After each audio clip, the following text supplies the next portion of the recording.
Halos panawa na ng pag-asa ang mga kaanak ng mga nawawalang sabungero dahil sa kawalan umano ng update. May hiling din sila ngayong wala pang bumabalik sa mga kaanak. Narito ang aking eksklusibong pagtutok.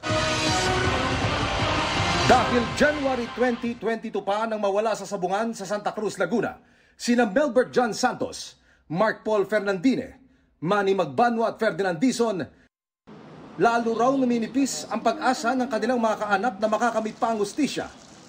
Wala na raw silang natatanggap na update sa investigasyon ng PNP at napatid na dati buwan ng case conference ng Justice Department.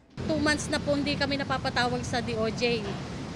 Hindi po namin alam kung bakit. Nakakapagtaka naman po na bakit biglang tahimik. So dati naman po araw-araw silang araw-araw nag-a-update.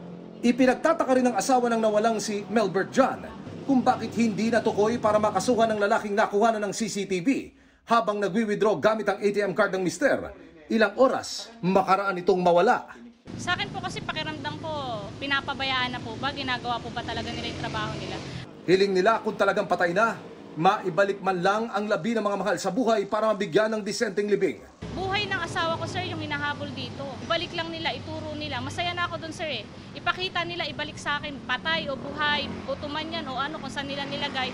Masaya na ako dun, sir. Di na po ako sa kanila maghahabol. Kahit buto o abo, ipakita naman nila sa akin dahil bila isang ina po, napakahirap po sa akin na ganito ang ginawa nila sa akin. Ang ina at asawa naman ni Michael Bautista umaasa pa rin maiaapela ang ibinasurang kaso laban sa 2 gwardiya na nabidyohang ine-escortan si Bautista palabas ng sabungan bago ito nawala noong April 2021. Ano pa ang gusto nilang ebidensya? Hindi naman pera ang kailangan namin eh.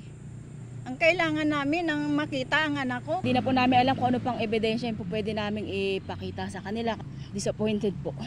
Kung sino man po yung pwedeng makatulong para po kahit po paano magkaroon ng kasagutan yung mga kaso. Tiniyak naman ng DOJ na hindi ito nagpapabaya at patuloy na kumikilos para mapanagot ang nasa likod nito. Next week. We're going to meet with them again. And the CIDG. Nagkaroon lang talaga ako ng episode where I had to take a medical leave. But I'm back. Para sa GMA Integrated News, Emil Sumangil, Nakatutok, 24 Oras.